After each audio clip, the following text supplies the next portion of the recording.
तरसती थी। मेरी अखियाँ दिन रात तरसती थी। दर्शन को मेरी आँखें दिन रात तरसती हैं। मेरी अखियाँ दिन रात तरसती थी। गुरु करो कृपा इतनी, गुरु करो कृपा इतनी, करता रहूं मैं बंदन गुरु की आत्मा करती अब तक, गुरु की आत्मा करती अब तक।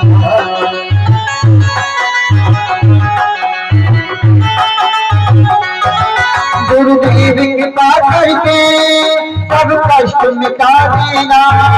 गुरुदेव कृपा करके सब कष्ट मिटा देना।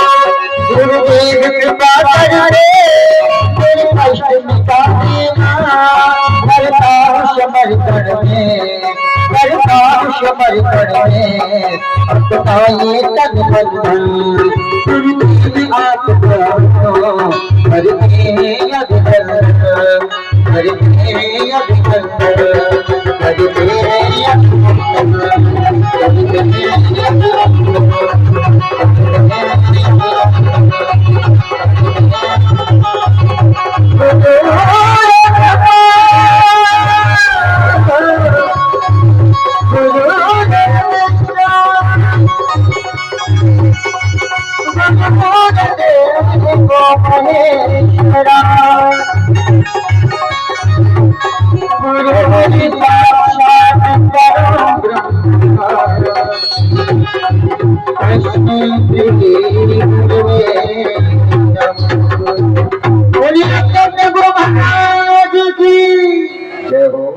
इस समय श्री मनोज दुबे जी ने अपने पूज्य गुरु जी का पगड़ी पहनाते हुए, स्वापा बांधते हुए, नोटों का हार पहनाते हुए, एक जोड़ी उन्हें वस्त्र दान देते हुए और अपनी गुरु माता जी के लिए भी वो वस्त्र लेकर के आए हैं। और इधर हमारे जो संगीत कलाकार हैं, आचार्य हैं, इन सबको भी 100 रुपया और ये स्वास्थ्य अंगोछा देते हुए इनका भी मान सम्मान किया है, 100 रुपया दिया है। एक बार जोर से मनोज भाई दुबे का स्वागत। बहुत बहुत धन्यवाद। बोली वृंदावन लाल की जय हो। आज सुबह बात हो रही थी हमारी मुझे, आज ही सुबह बोल रहे हैं गुरु जी कथा कहाँ चल रही है? भैया वहाँ चल रही है जहाँ को, क्योंकि संडे को ही छुट्टी मिलती है। बहुत बहुत धन्यवाद।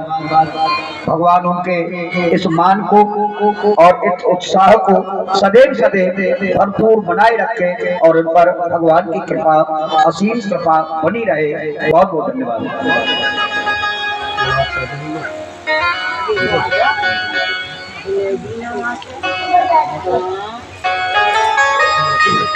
बोलिए वृंदावन बिहारी लाल की जय हो। बोलिए भागवत महापुराण की जय हो। भक्त और भगवान की जय हो। क्योंकि भक्त के द्वारा ही भगवान आते हैं। भक्त है तो भगवान है। भक्त और भगवान का एक प्रकार से मिलन होता है। जब भक्त नहीं होंगे भगवान कहाँ होगा? जब भक्त ही तो बताते हैं कि भगवान से ऐसे मिला जाता है, और भगवान भी भक्त के कारण ही इस धरा पर आते हैं। बहुत बहुत धन्यवाद। एक बार सभी के लिए ताली बजाएं, जोर से ताली बजाएं। और हमारे परम शिष्य मनोज दुबे एवं सह परिवार बहुत बहुत आशीर्वाद, धन्यवाद। भगवान आपको हमेशा उन्नति दे, समृद्धि करे, धन की वृद्धि हो, से आनंद होते रहे, सदा सत्कार।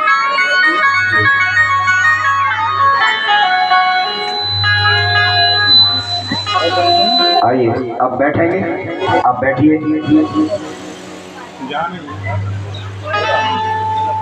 कुछ क्षीण हो गया और हिरनी वहां पर प्राणित हो गई। हिरनी का जो बच्चा था वो जल में बहने लगा। तो भरत ने उस बच्चे को निकाल लिया और अपनी कुटिया पर लेके आ गए। कुटिया पर ला करके भरत और उसको हरी हरी घास चुगाने लगे, उसका ध्यान रखने लगे और उसके ध्यान में पूजा पाठ में विघ्न आने लगा। जब पूजा का समय होता तो गोद में आकर के बैठ जाता, नन्हे नन्हे नाखूनों से शरीर को खुजाने लगता, जो सामग्री थी हवन की उसको चाट जाता। यानी कि जो भजन का समय था वो हिरनी के बच्चे में व्यतीत हो जाता था, समाप्त हो जाता था। अंतिम समय आया भरत का तो विचार करने लगा कि मेरे मरने के बाद इस बच्चे का ख्याल कौन रखेगा, इस बच्चे की देखभाल कौन करेगा। अंतिम समय जब आया तो मन हिरनी के बच्चे में था और प्राणत हो गया। अंतमति सोगति, जैसा अंतिम समय मनुष्य का ख्याल आता है उसे उस योनि में जाना पड़ता है। तो दूसरा जन्म इन भरत का हिरनी की योनि में जाना पड़ा। हे राजन, हे परीक्षित, हिरनी की योनि में जाकर के उसे पिछला जन्म याद था कि मैं पिछले जन्म में मनुष्य था, भगवान का भक्त था, लेकिन हिरनी के बच्चे में मन फंस गया और इस योनि में मुझे आना पड़ा। लेकिन अब ऐसी गलती नहीं करूंगा, अब भूल नहीं करूंगा। और हिरनी की योनि में आकर के वो भगवान का चिंतन करने लगा। एक दिन उस जंगल में आग लग गई। हे राजन, हे परीक्षित, सब जंगल के जानवर अपनी जान बचा करके भाग गए, लेकिन वो हिरनी का बच्चा जो था, भरत जो थे, उसी अग्नि में जल करके और प्राणत हो गए। लेकिन हिरनी की योनि में जब जल रहे थे ना, उस समय भगवान का चिंतन कर रहे थे, भगवान का स्मरण कर रहे थे। मनुष्य योनि में तो भगवान का चिंतन नहीं हुआ भरत से, और हिरणी की योनि में जब गए तो भगवान का चिंतन करते करते और प्राणों को त्याग दिए। तीसरा जन्म उस भरत का फिर मनुष्य योनि में जाना पड़ा। तीसरा जन्म किसका हुआ? फिर मनुष्य का। पहले मनुष्य का हुआ, फिर हिरणी का हुआ और फिर मनुष्य का हुआ, भरत ही हुआ। यानी कि भारत कैसे नाम पड़ा, इस पर ध्यान देना है। हमारे देश का नाम भारत के नाम से पड़ा है, जो हम कथा आपको सुना रहे हैं। तो तीसरा जन्म हुआ मनुष्य का। अंगिरा पंडित जी के घर में नाम हुआ भरत। एक दिन अंगिरा पंडित जी ने कहा कि बेटा, एक गायत्री मंत्र है, इसे याद करके मुझे सुना देना। लेकिन दोनों जन्म याद थे भरत को, और विचार किया अब मनुष्य जन्म मिला है, अब वृथा नहीं जाने दूंगा। अब इस योनि में इस मनुष्य जन्म को मैं सफल करूंगा, भगवान का भजन करूंगा। मंत्र दिया। दूसरे ने पूछा, बेटा वो मंत्र सुनाओ जो मैंने तुम्हें दिया था। और भरत कुछ नहीं बोले, कोई जवाब नहीं दिया। तो पिताजी ने कहा, मैं तो समझता था कि मेरा पुत्र भक्त बनेगा, ज्ञानवान बनेगा, पर ये तो जड़ है, जड़। तो नाम पड़ गया जड़ भरत। सब उसे जड़ भरत कहने लगे, जड़ भरत, जड़ भरत। लेकिन जड़ भरत बहुत कम बोलते थे और मंदिरों में जाते पूरे पूरे दिन व्यतीत कर देते, सत्संग में जाते पूरे दिन बैठे रहते, कथा में पहुंच जाते पूरे दिन कथा सुनते रहते, पर कभी इधर उधर की नहीं करते। भगवान की भक्ति में आरूढ़ हो गए, लीन हो गए, लेकिन काम कोई नहीं करते थे, केवल भगवान के भजन के सिवाय। जो चार भाई थे ना दूसरे, वो कहने लगे, भैया एक बात बताओ, हम पूरे दिन मेहनत करते हैं और तुम बैठे बैठे खाते हैं, मंदिर में जाकर के पूरा दिन व्यतीत करते हो। अरे हम काम करते हैं ना, तुम भी हमारे साथ काम करो। सत्संग में चले जाते हैं, पूरा दिन निकाल देते हैं, कथा में जाके बैठ जाते हो, पूरा दिन समाप्त कर देते हो। अरे हम काम करते हैं, तुम भी काम करो। लेकिन जड़ भरत ने कोई जवाब नहीं दिया भाइयों को। दूसरे दिन फिर कहा कि काम करो, कोई जवाब नहीं दिया। यहाँ एक बात होता है, जो भगवान की भक्त होते हैं, भगवान के परम भक्त जो होते हैं ना, वो 4 बार बोलने पर 1 बार ही बोलते हैं। हाँ, वो ज्यादा इधर उधर की नहीं करते। क्यों इधर उधर की करेंगे तो जो भजन किया है, जो अच्छा कर्म किया है, वो भी हमारा बेकार हो जाएगा। इसलिए फालतू बात नहीं, उतना ही काम जितना बोलना है। तब जाकर के भजन काम आता है। सुबह तो भजन किया 2 घंटा, सुबह तो भजन किया 2 घंटा, और 2 घंटे के बाद में इधर की उधर, उधर की उधर, पूरे दिन निकाल दिया बातों बातों में। भजन करना और ना करना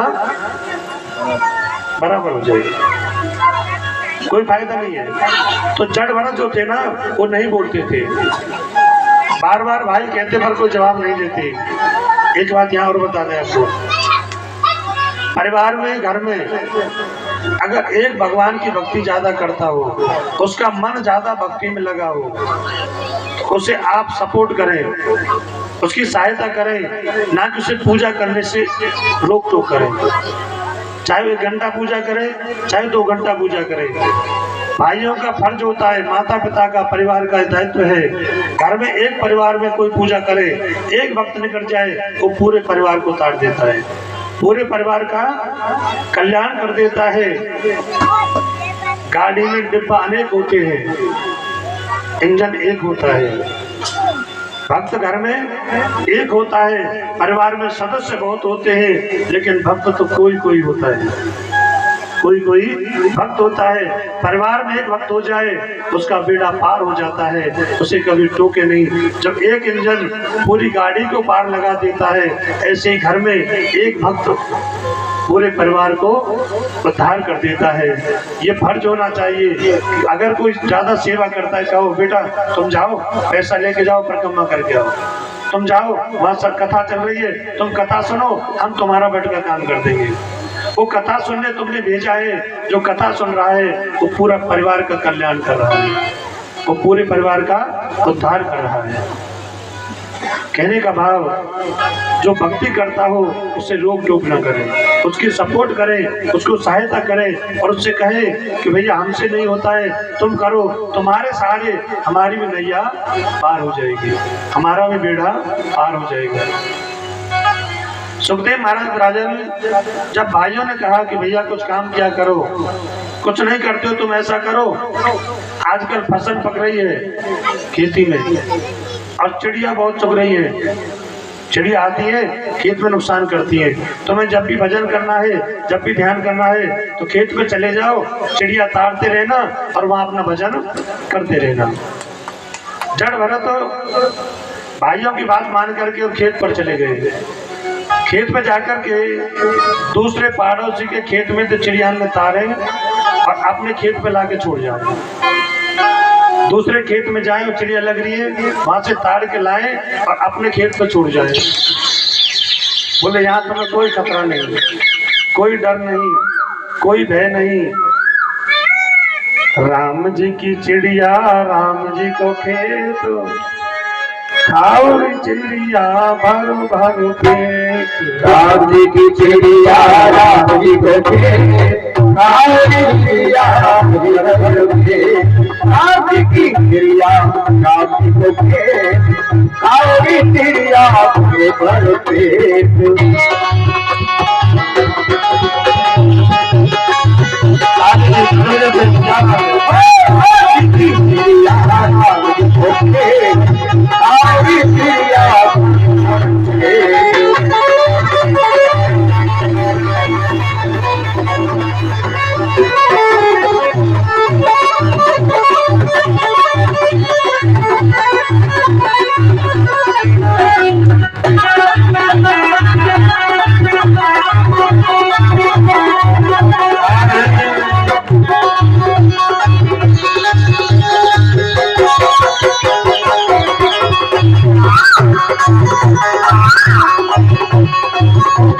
भगवान सबको ही दे, देने वाला ईश्वर है सबको ही दे। देने वाला ईश्वर को सबको ही दे, देने वाला ईश्वर है सबको ही दे। भूखा न रहे कोई भरता है पेट, भूखा न रहे कोई भरता है पेट। राम जी की चिड़िया राम जी को खेत, राम जी की चिड़िया मुझे राम जी की चिड़िया राम जी को खेत, राम जी की चिड़िया हर हर के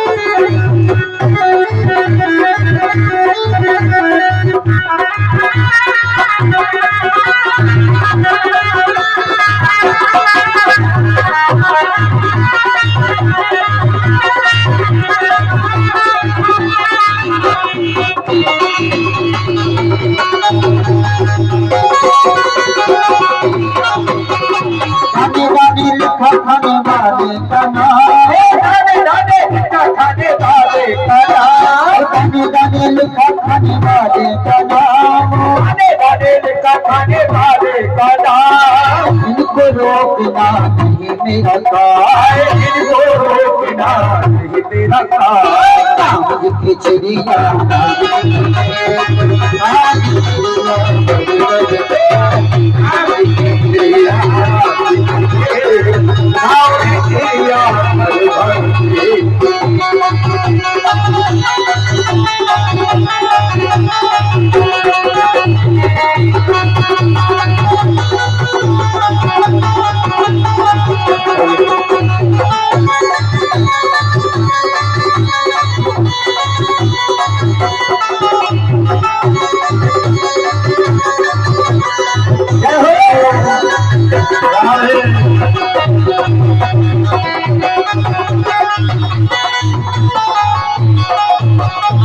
जिनका न कोई उनका है राम, जिनका न कोई उनका है राम, जिनका न कोई उनका है राम, जिनका न कोई उनका है राम। मन में बनाए बिगड़े काम, मन में बनाए बिगड़े काम।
तुझमें भी राम और मुझमें भी राम, तुझमें भी राम और मुझमें भी राम, तुझमें भी राम और मुझमें भी राम, तुझमें भी राम और मुझमें भी राम। जाना है सबको एक ही धाम, जाना है सबको एक ही धाम।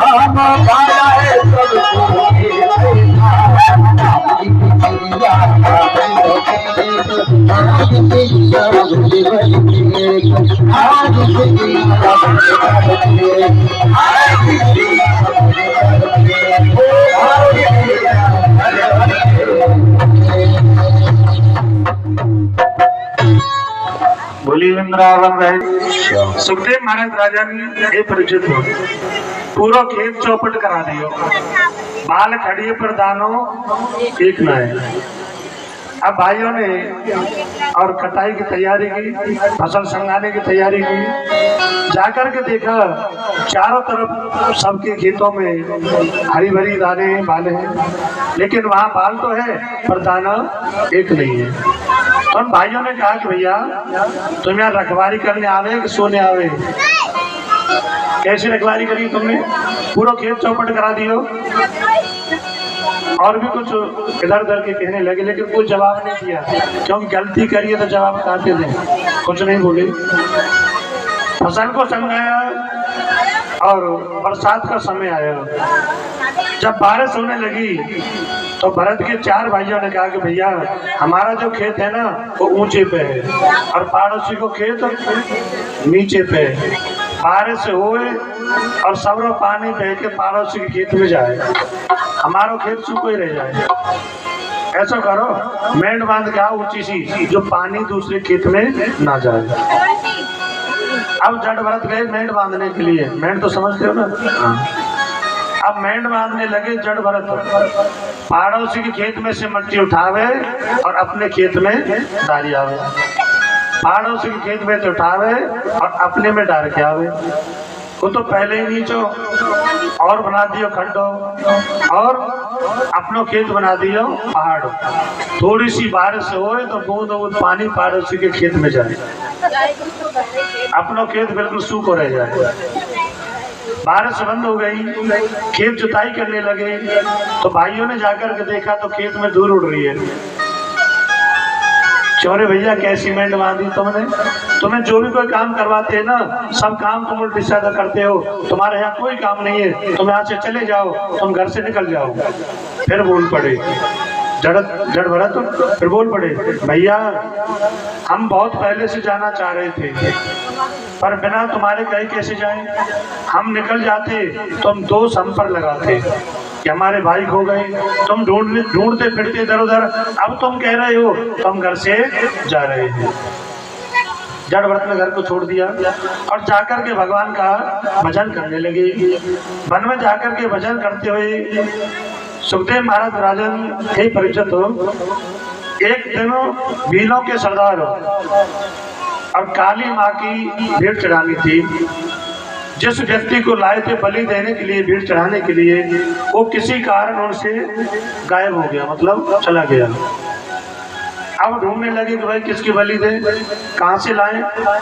ढूंढते ढूंढते सरदार को मिल गए जड़ भरत, और जड़ भरत को लेकर के काली माँ के मंदिर में जाकर के बिठाया। पहले उसे नहलाया, खूब खिलाया, सब तो खाते एक हाथ से और जड़ भरत खा रहे दोनों हाथों थे। हाँ, जब मरना ही तो भूखे प्यासे क्यों मरे? जब बलि चढ़नी है, मृत्यु सामने है, मरना है, तो दबा के खाए ना, कम से कम आत्मा संतुष्ट तो रहेंगे ना। भूखे प्यासे क्यों मरे? दबा के खाए, मरना तो है ही है, एक दिन सबको मरना है। और विचार करने लगे मैं तो धन्य हो गया कि जो माँ के सामने मेरी मृत्यु हो रही है, नहीं तो मर जाते हैं और जल करके एक मुट्ठी राख हो जाती है। मेरा तो जीवन सफल हो गया। जड़ भरत ने खूब खाया दबा के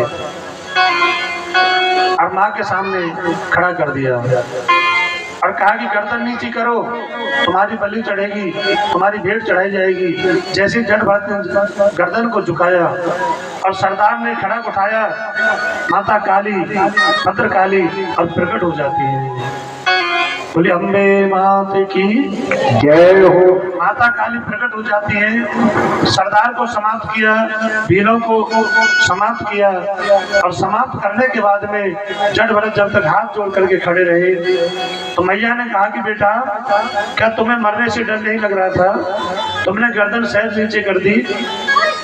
तो जड़ भरत ने जवाब दिया कि जब माँ सामने हो, जब माँ सामने है तो डर किसका है?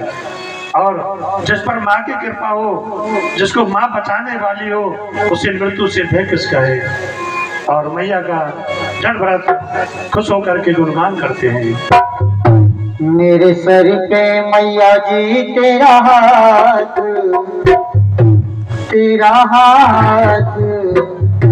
है, मुझे नहीं